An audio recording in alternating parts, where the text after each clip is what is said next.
I never expected my story to start with a judge's gavel and the sound of my retirement being sliced clean in half. 40 years of work gone in a single afternoon, and my ex-wife walked out of that courtroom smiling like she just won a prize. She told her friends I was finished, told my own kids I'd finally learned my place. And maybe for a moment I almost believed her. But life has a funny way of saving its sharpest surprises for the people who think they've already won. Because while she strutted around talking about how she'd left me with nothing, she had no idea I'd been quietly building something she never bothered to understand. Something she used to laugh at every night I sat at the kitchen table tinkering with wires and sketches. Something she called Harry's stupid little project. She took half my retirement, sure, but she didn't take my mind. And she certainly didn't take the patent I filed 10 years earlier, the one she never even asked about, the one that was sitting there quietly waiting to wake up. And when it did, well, that's when everything flipped. Before we go any further, let me tell you this. If you like stories where karma takes its time, where the good guy keeps receipts, and where the ending is sharper than a lawyer's pen, you're in the right place. Stick with me, and you'll hear exactly how a man everyone counted out ended up holding the winning card they never saw coming. Now let's get into it. When the divorce dust settled, I found myself sitting alone in a one-bedroom apartment that smelled faintly of old carpet and disappointment. I wasn't angry yet, just tired. The kind of tired that sinks into your bones when someone you once built a life with looks you dead in the eyes and decides you're worth half of everything, and not a cent more. I kept replaying her words from that final argument before she walked out. Harry, you'll never be anything more than a man with small ideas. She said it so casually, like she was commenting on the weather. Meanwhile, that small idea of mine was sitting in a drawer next to the bed, 3 years of sketches, prototypes, and one official patent certificate with my name stamped across the top. Back then, the invention didn't look like much. Just a compact device meant to reduce energy leakage in older HVAC systems, a tiny efficiency booster. I knew it had potential, but I was no salesman, and with the divorce swallowing my time, money, and sanity, it fell to the bottom of my priorities. Still, on nights when sleep wouldn't come, and those nights were many, I'd pull that patent from the drawer and remind myself that I wasn't as useless as she wanted me to believe. One night, around 2 in the morning, I found myself at my little kitchen table with a cold cup of coffee and that patent certificate laid out in front of me. The apartment was silent except for the hum of the fridge. And for the first time since the divorce, I felt something I hadn't felt in months. Curiosity. What if that idea still had legs? What if I wasn't done? I pulled up the old email account connected to the patent and found something I'd missed entirely during the months of legal chaos. 3 messages from a licensing firm, all unread, all months old, all asking the same thing. Was I still interested in commercializing my design? My heart actually skipped. I sat there staring at the screen like it was some kind of joke. I opened the newest email, dated 4 weeks earlier. They'd tested the prototype I'd submitted years back. They saw potential. They wanted to talk royalties. I leaned back in my chair and started to laugh. Not wildly, just a quiet, disbelieving laugh that cracked through the exhaustion.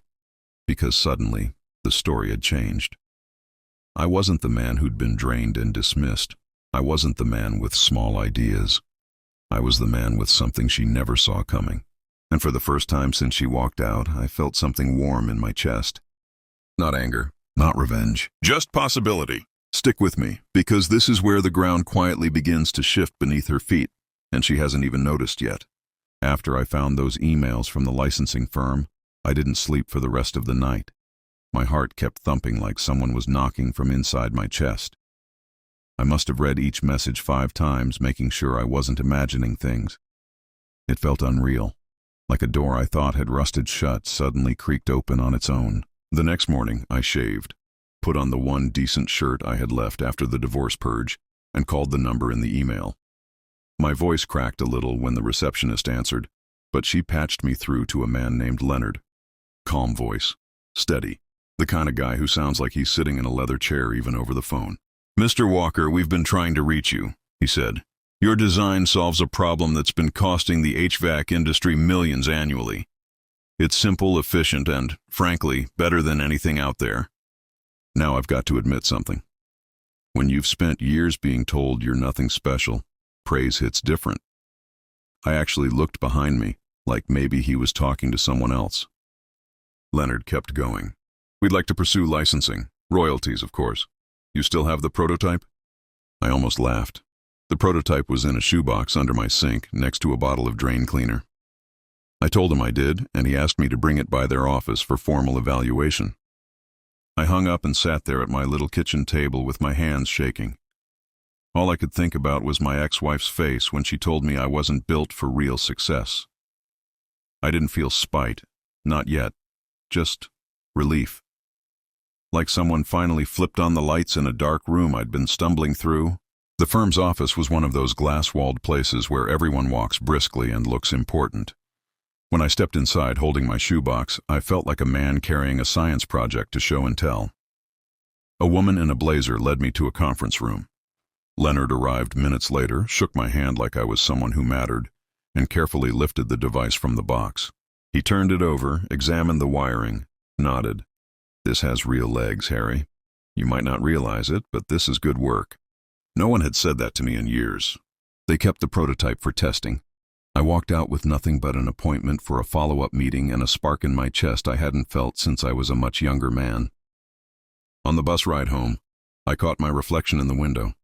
I looked older, sure, tired, but there was something else in my eyes, something I thought the divorce had crushed. Hope. Not the loud kind, the quiet, stubborn kind that grows in the dark. That night I didn't tell anyone about the meeting. Not my kids, not my brother, definitely not my ex-wife. Keeping it to myself felt right, like holding a match in the wind and protecting the flame until it was strong enough to stand on its own. Over the next 2 weeks I slipped back into my routine, cheap dinners, evening walks, a book now and then. But every morning I checked my email like a man waiting on a miracle. Then, one Tuesday afternoon it came, an official letter from the firm. "Your design has passed technical evaluation. We are prepared to offer a licensing agreement with standard royalty rates." I must have read that sentence a dozen times. My throat got tight, and I felt that same laugh bubbling up from somewhere deep. I wasn't just getting a second chance. I was getting it from something she mocked for years. I signed the agreement the next day. Leonard told me royalties might take months to show up, maybe longer, depending on manufacturing timelines. That was fine with me. I'd waited years for this moment. I could wait a little more. Walking home from that meeting, the sun felt warm on my face in a way I hadn't noticed in a long time. And for the first time since my marriage ended, I didn't feel like a man who'd been left with scraps. I felt like a man quietly stepping into something bigger. And while I didn't know it yet, the timing couldn't have been more perfect, because somewhere across town, my ex-wife's life was about to start unraveling in a way that would bring everything full circle. But we'll get to that. For now, just know this. The seed had been planted, and the very thing she dismissed would soon become the lifeline she never expected to need. You'd think after signing a licensing deal I'd be floating on air. But life doesn't give you a victory parade right away, not when you've been knocked down as many times as I have. The royalties didn't start immediately, bills still piled up. And my ex-wife kept finding new ways to remind me what she'd taken. About a month after I signed the contract, I got a message from my daughter. "Mom bought a new SUV," she said. "She says it's because she deserves an upgrade after cleaning up your mess." I could almost hear the smirk through the phone. I didn't argue. I didn't explain. I just nodded, even though she couldn't see me. Because what was the point?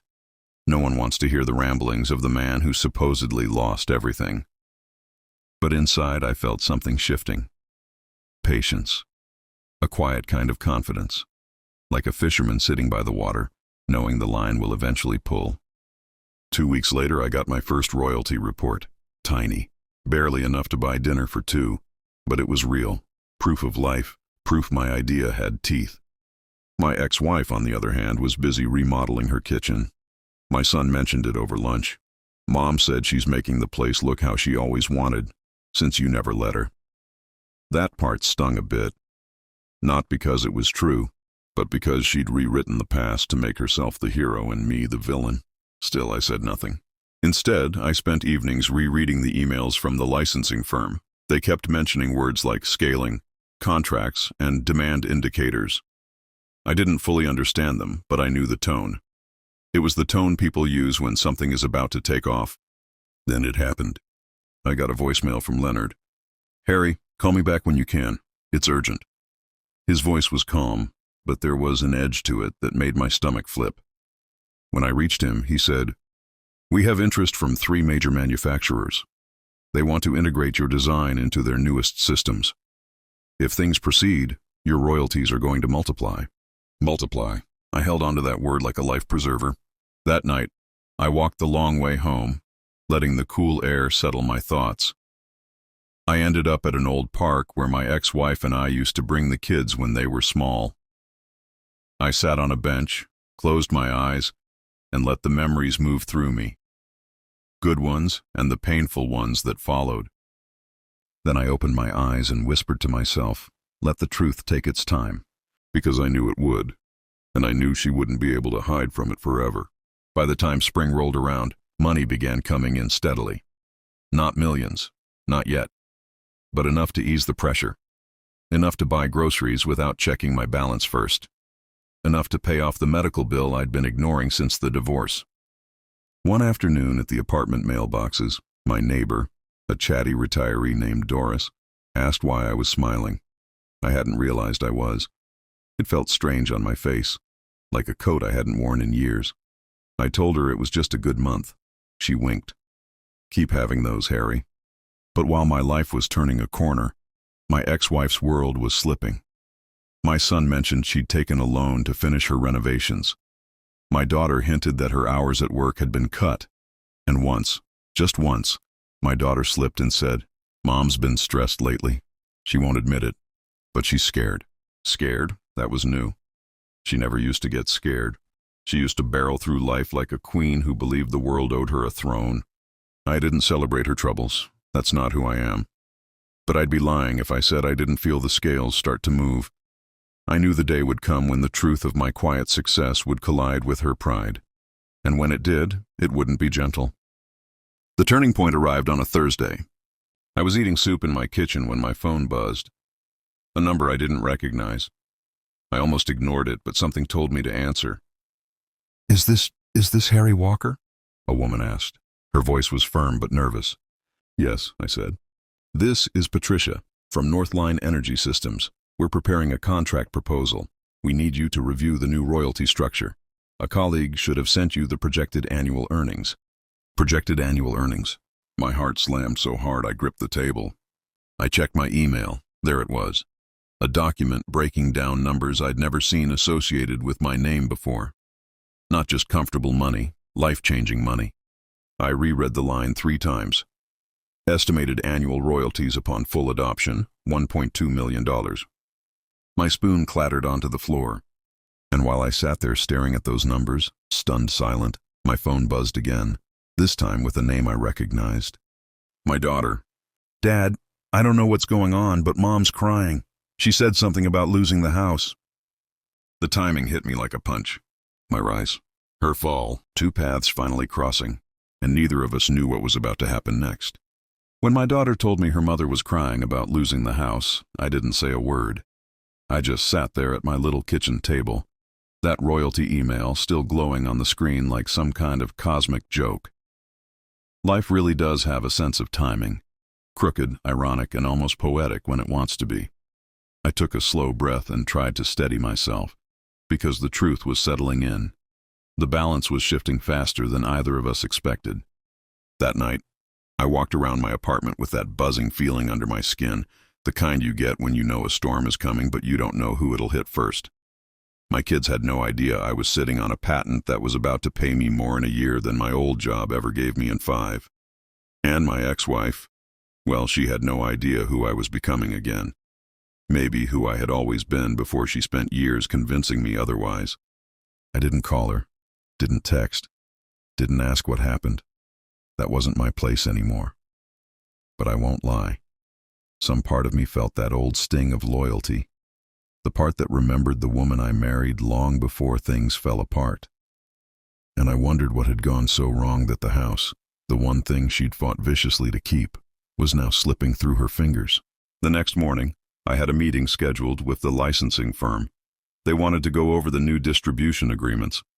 I put on the same decent shirt, the one I'd worn so many times it was practically my armor, and took the bus downtown.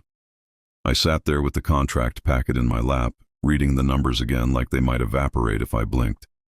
1.2 million a year, with potential increases if adoption expanded internationally. I think I read that line 10 times before the bus stopped in front of the building. When I walked into the office, Leonard greeted me with a grin I'd never seen on him before. He shook my hand with both of his like he was afraid I might float away. "Harry," he said, "you're about to have a very interesting year." Interesting. That was one way to describe it. They walked me through everything. Production schedules, projected growth, legal terms. I tried to look composed, nodding at the right times, asking a few careful questions, but inside I felt like a firecracker ready to burst. Years of feeling small had shrunk my confidence so tight that even sitting in that room felt like I was wearing a suit 2 sizes too big. But as we talked, something started to settle in my chest, something steadier than excitement. Belonging. Like maybe, just maybe, I'd earned the right to be here. When the meeting ended, Leonard clapped me on the shoulder. "Take a breath, Harry," he said. "Good things are allowed to happen to you." Allowed. I didn't realize how much I needed to hear that. I walked out of the building into the afternoon light feeling taller than I had in years. I decided to take the long way home, past the old market and the cafe my ex-wife used to love. I stopped outside it without meaning to, just looking through the window at the people sipping their overpriced lattes. She used to drag me there on Sundays, tap her nails on the table while I counted the dollar signs in my head. Funny how life works. I could buy her whole weekly routine now without blinking. I kept walking. When I reached my apartment, there was a voicemail waiting for me. Her voice. Shaky, unfamiliar. "Harry, it's me. I know we're not really talking, but I need to ask you something. Could you call me back?" I didn't call. I wasn't ready, not out of spite, though she'd given me enough reasons, but because my heart was still catching up with my life. I needed a day to breathe. The next morning I got another call, this time from my son. "Dad," he said quietly, "Mom's a mess. The renovation loan fell through, the payments doubled, and the bank won't give her an extension." He sighed. "She won't admit it, but she needs help." There it was, the first flicker of the crossroads I knew was coming. I told him I'd think about it, and after we hung up, I sat in the silence of my apartment for a long time. The old me, the man she'd divorced, the man she'd drained, would have jumped up and rushed to fix things. But that man had been reshaped by heartbreak, by struggle, by quiet reinvention. Around noon, I finally called her back. She answered on the first ring. "Harry!" Her voice cracked like a door with broken hinges. "Thank God, I didn't think you'd call." "What's going on?" I asked, keeping my voice steady. There was a long pause before she spoke. I'm in trouble. The remodel cost more than I expected. The loan terms changed. I might lose the house." I didn't respond right away. I let the silence stretch, not to be cruel, but because I needed to understand the moment. This was the woman who told everyone I'd be eating canned soup for the rest of my life. The woman who laughed when I said I wanted to work on my invention again. The woman who walked out of that courtroom like she'd won. Now she was calling me for help. She must have felt the quiet pressing on her because her voice dropped to a whisper. "Harry, please, can we talk?" "About what?" I asked softly. "About us, about what happened, about what I did.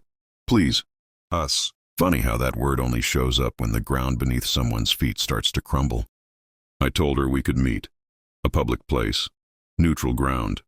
We agreed on a little diner halfway between our neighborhoods. A place we used to go when we were young and broke, before life twisted us in different directions. That evening, I sat in a booth waiting for her. My heart thudded like a drum, not from fear, but from knowing the past and present were about to collide. And for once, I wasn't the powerless man walking into the conversation. When she arrived, she looked smaller somehow. Not physically, but in spirit. Her shoulders curved inward, her eyes tired. She sat across from me and opened her mouth to speak, but the words tangled before they came out. Harry, I'm sorry, she finally whispered.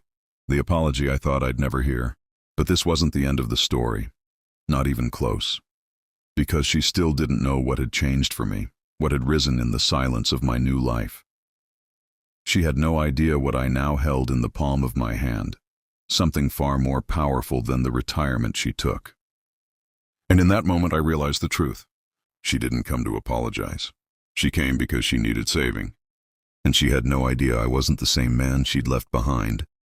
She sat across from me in that old diner, the same one where we used to split sandwiches when money was tight, and for a moment I almost forgot the years of bitterness between us. Almost. But then she lifted her eyes and I saw it clearly, the mixture of fear and calculation I'd learned to recognize long before our marriage ended. She wasn't here because she missed me. She was here because the walls were closing in on her. Harry, she said softly, I know I wasn't always fair. I know things got messy, but I'm in trouble, and I didn't know who else to call. I stirred my coffee slowly. What kind of trouble? She swallowed. The loan for the remodel, it ballooned. The interest rate jumped. I thought I could handle it, but the bank rejected my extension. They're threatening foreclosure. Her voice broke on the last word and she reached for a napkin, dabbing at her eyes. I'd seen her cry before. Real tears. Crocodile tears. Frustrated tears. I knew them all. These weren't real tears. These were survival tears. The kind she used when she wanted something. I set the spoon down. What do you want from me? She looked down, twisting the napkin. A loan, just until I can catch up. Or maybe you could co-sign something. You still have decent credit, don't you? There it was, not even sugar-coated. I leaned back, studying the woman who once shared my life, who'd taken half my retirement without blinking, who told our children I'd ruined her best years. She wasn't just asking for help. She was assuming I still lived in the shadow she'd painted around me. Why me? I asked quietly. She blinked. What? Why come to me? You told everyone I'd never stand on my own 2 feet again. Her face stiffened. She hadn't expected that tone from me. The old Harry would have folded, would have rushed to help, would have blamed himself. But that man was gone. She sighed shakily. Harry, you're still the most dependable person I've ever known. And despite everything, I thought maybe, just maybe, you could understand. Understand.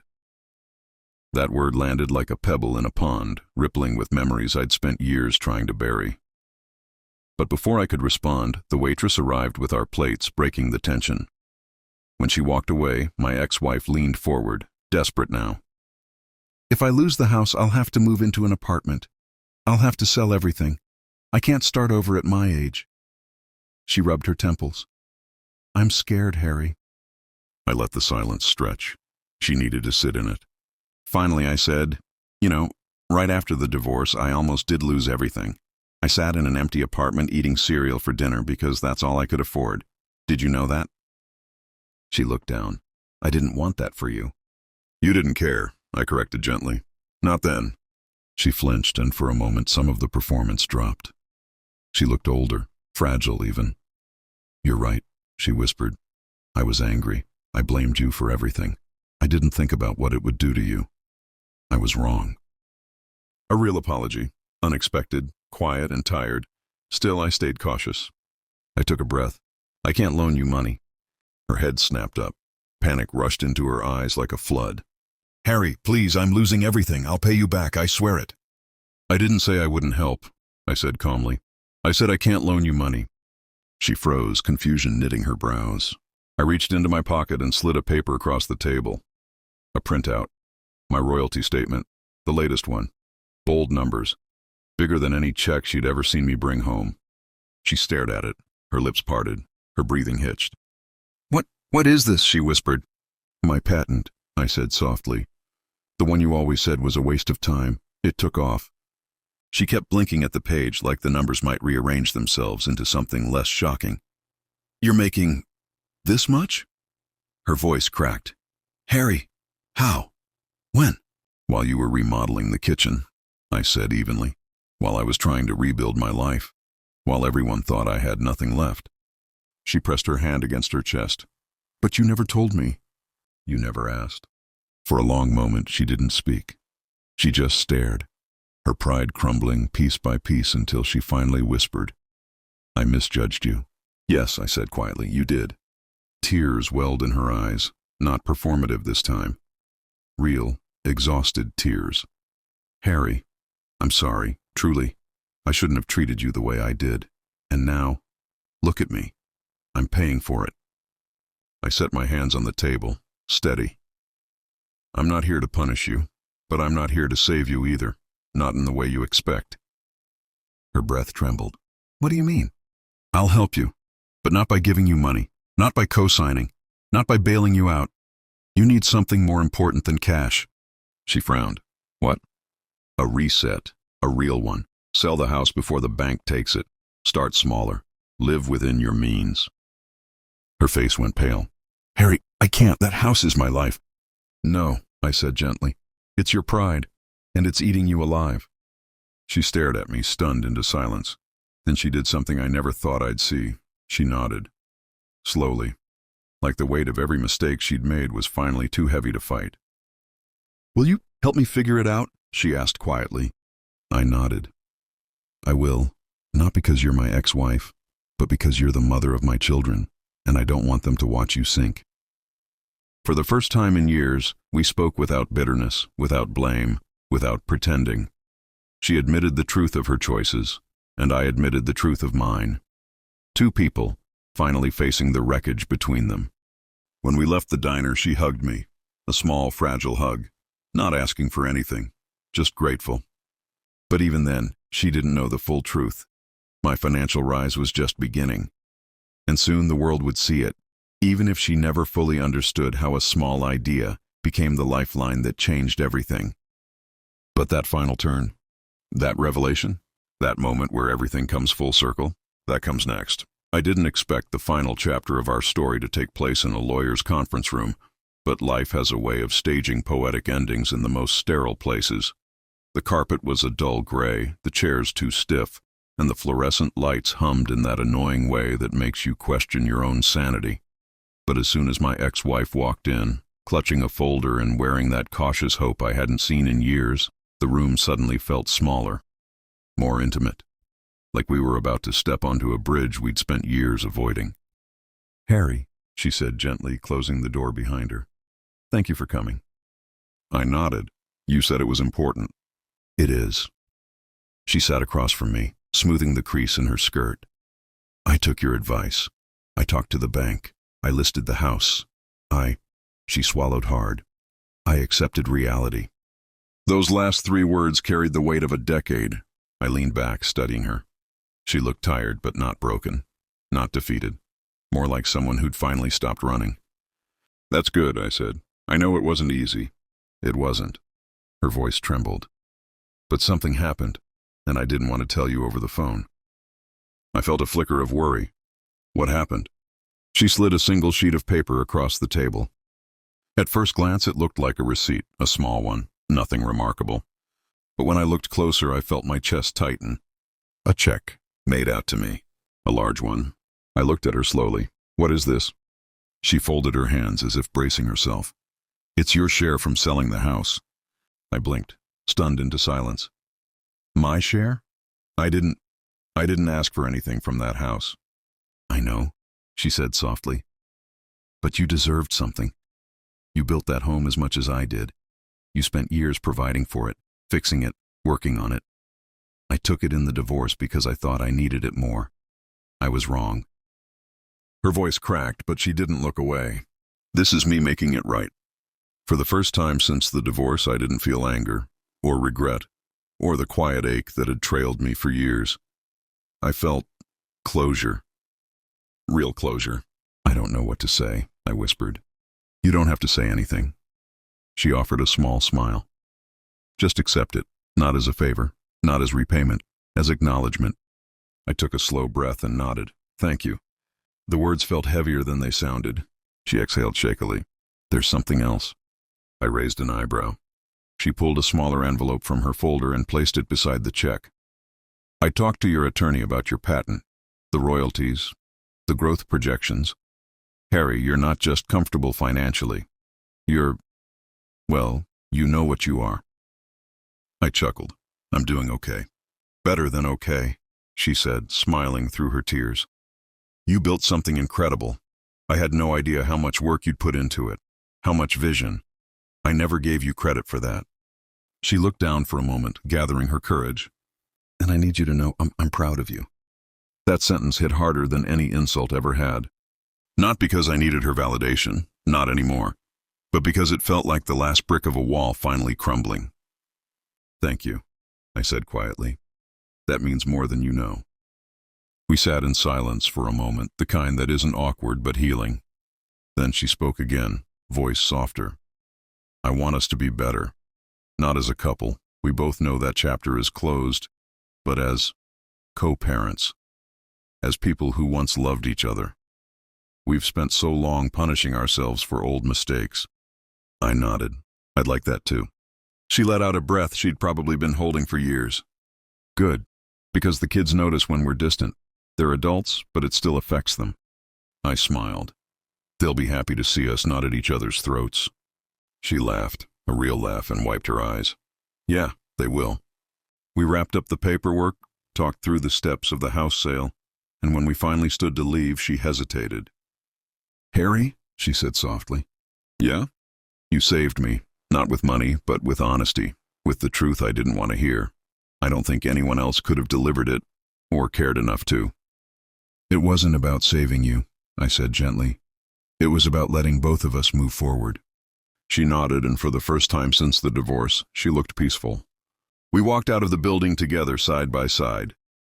The sun was setting, fiery orange, stretching across the sky like the final brushstroke of an old painting. She turned to me one last time before heading to her car. You're going to do amazing things with that invention, she said. Just promise me one thing. What's that? Don't hide your success anymore. You deserve to live fully. I gave her a small smile. I promise. She got into her car, started the engine, and pulled away. No bitterness, no unfinished business. Just two people closing a painful chapter with dignity. I stood there watching her go, the check still in my hand, the world suddenly quieter. And for the first time in years, I felt something unfamiliar. Light, like the future wasn't a mountain to climb, but a path waiting for footsteps. My footsteps. The patent, the idea she never believed in, hadn't just reshaped my finances. It had given me back my voice, my confidence, my life. And now that the past was finally settled, I was ready to step into the next chapter with clarity, strength, and a story that was finally mine again. Not revenge, not triumph over someone else, just freedom. If you stayed with me through all this, thank you. Stories like mine aren't just about payback or proving someone wrong. They're reminders that you're never as powerless as people want you to believe. And if you're listening right now, maybe you're standing at the edge of your own turning point. Maybe you've got an idea everyone laughed at, a dream they dismissed, or a voice they tried to quiet. Don't bury it. Don't shrink to fit someone else's comfort. The world changes because someone like you decides to keep going. And if you want more stories where justice doesn't need a courtroom and the quiet one in the corner turns out to be the storm nobody saw coming, stick around. I've got plenty more where this came from, and trust me, some of them hit even harder. Now let me leave you with this. Every ending is just a beginning wearing a disguise. Yours might be closer than you think.